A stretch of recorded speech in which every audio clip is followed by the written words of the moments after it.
जिल्हा परिषद गटाचा तो अध्यक्ष म्हणून काम करत होता। मधल्या काळामध्ये त्यांचं काहीतरी बिघडलं, वेगळ्या पक्षामध्ये गेला।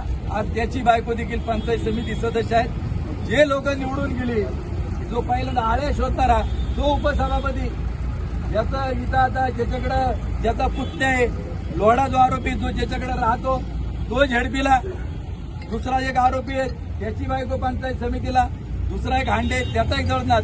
म्हणजे याचा जो कोण अलिबाबा प्रमुख असेल या टोळीचा, यांनी याच्यात सखोल त्या ठिकाणी जाऊन यांचं काय करायचं हे त्यांनी ठरवावं, हे देखील या निमित्ताने सांगतो। आपण आपले कार्यकर्ते काय करतात काय नाही याची देखील आपण वेळीच माहिती घेणं गरजेचं आहे। त्याचप्रमाणे आता दूध भेसळीत आहेत, परंतु ज्याच्यावर प्रक्रिया झाली, जे प्रॉडक्ट निर्माण झाले त्याचे देखील सॅम्पल अनालिसिस निश्चित एफडीए करेल, हा देखील विश्वास या निमित्ताने आपणा सर्वांच्या समोर व्यक्त करतो। त्याचबरोबर आता पुढच्या काळामध्ये आपल्याला काय काय करायचंय त्याच्यावर देखील आपण निर्णय घेऊ। सगळ्यात महत्वाचं मला पुन्हा एकदा सांगेल की आज एक ट्रेड झालाय, लोकांची मानसिकता तयार करण्यात आली का गीर गाई देशी गाईचं दूध सगळ्यात अतिशय चांगलं, आणि म्हणून कुठलं दूध येत केवळ फक्त देशी गाई गीर गाईच्या नावाखाली हजारो लिटर दूध इथून अनेक ठिकाणी विकलं जाते।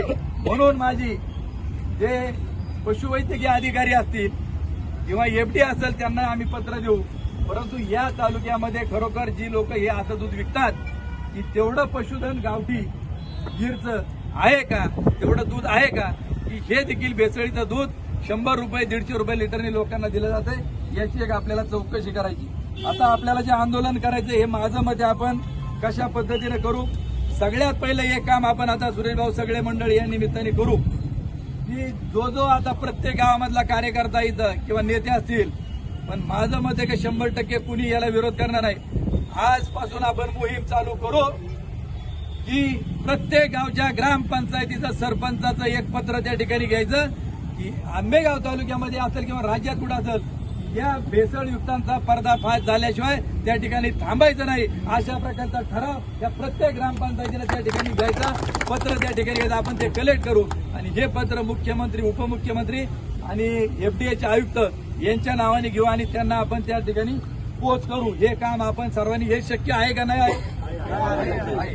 त्याचबरोबर दुसरं एक, आता इथून निघाल्यानंतर एक डिझाईन आपण फायनल करू, ज्याला कोणाला स्वतःचा फोटो टाकून टाकायचा असेल त्यांनी छापा, ज्याला बिगर फोटोचं टाकायचं असेल समस्त ग्रामस्थ म्हणा, शेतकरी म्हणा, दूध उत्पादक म्हणा, परंतु आयुक्त तुकारामजी मुंडे यांचा फोटो टाकून या भेसळ जे त्यांनी शोधून काढली त्याबद्दल त्यांचे अभिनंदनाचे फ्लेक्स हे प्रत्येक गावात त्या ठिकाणी लागले पाहिजेत।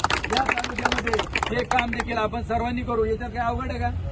काय जातील 1,500-2,000 हजार रुपये, आणि पण जर तुमच्या आमचं जीवाशी खेळणाऱ्याला ते हात घालत असतील तर हे एक आपल्याला काम त्या ठिकाणी करायचंय।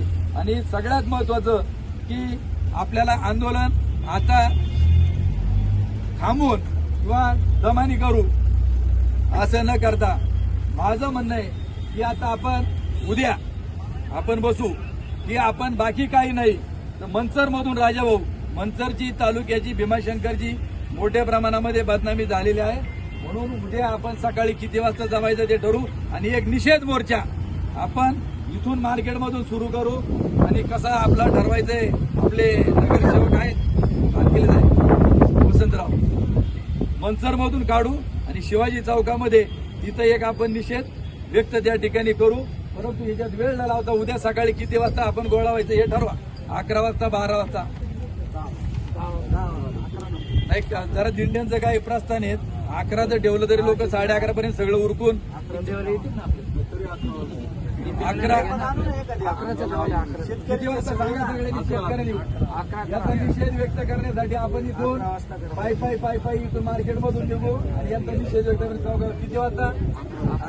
उद्या सकाळी बरोबर 11 वाजता आपण ते फ्लेक्स वगैरे होर्डिंग सगळी तयार करू आणि आपण तशा पद्धतीचं उद्या आपण आंदोलन करू। आज फक्त आपण आंदोलनाची दिशा ठरवण्याकरता या ठिकाणी उपस्थित झालेलो आहोत आपण सर्वजण। सूत्रधार दारापर्यंत पोहोचत नाही तालुक्यातल्या तोपर्यंत आंदोलन चालू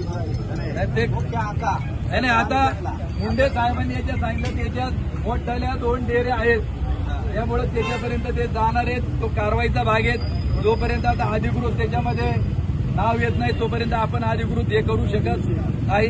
म्हणून आपण ते नजीकच्या काळात येईल. आणि सगळ्यात महत्वाचं, रस्त्यावर इथं आपण आज का बसलो? वर आपल्याला सभागृहामध्ये बसायचं होतं, परंतु तिथं म्हटले ते अधिग्रहित केलेलं आहे SIRच्या कामाकरता. तिथं आपल्याला जागा नव्हती. मग इथं मंतरचं आपलं मिटिंग हॉल इथं एक आहे. तिथं अनेक मिटिंगा होतात पक्षाच्या याच्या त्याच्या. आपल्या सगळ्यांना माहिती आहेत. सचिवाला सांगितलं विचार, ते म्हणले सभापतीनं सांगितलं अजिबात त्या ठिकाणी हॉल देखील उघडायचा नाही. मग अशा पद्धतीनं भेसळखोरांना पाठिंबा देणाऱ्याचा देखील मी या ठिकाणी निषेध व्यक्त करतो. बेसळखोरांचं करायचं काय? या बेसळखोरांचं करायचं काय? या बेसळखोर हरामखोरांचं करायचं काय? चेअरमन इथं लोक मरायला लागली ते विषारी दूध पिऊन याला राजकारण येते. हे बोकड तयार झालं तालुक्यात. तुम्हाला देखील सभागृह जर देत नसेल तर कशाला यांची मुजरी? नाही पण ही बाजार समिती शेतकऱ्यांची आहे ना. शेतकऱ्यांची आपण शेतकरी आहेत ना सगळे. त्यावेळी प्रवीण शेठ आपण कांद्याचं आंदोलन केलं.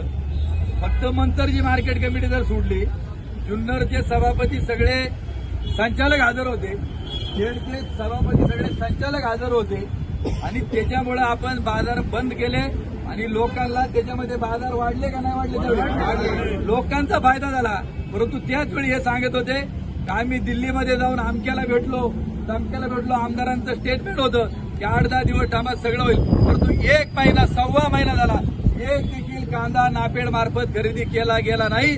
जे काही यश कांद्याचा बाजारभाव आहे हे सगळं तुमच्या लढ्याला त्या ठिकाणी आहे, हे देखील या निमित्ताने सांगतो. म्हणून उद्या आपण बरोबर 11 वाजता या ठिकाणी एकत्र जाऊ.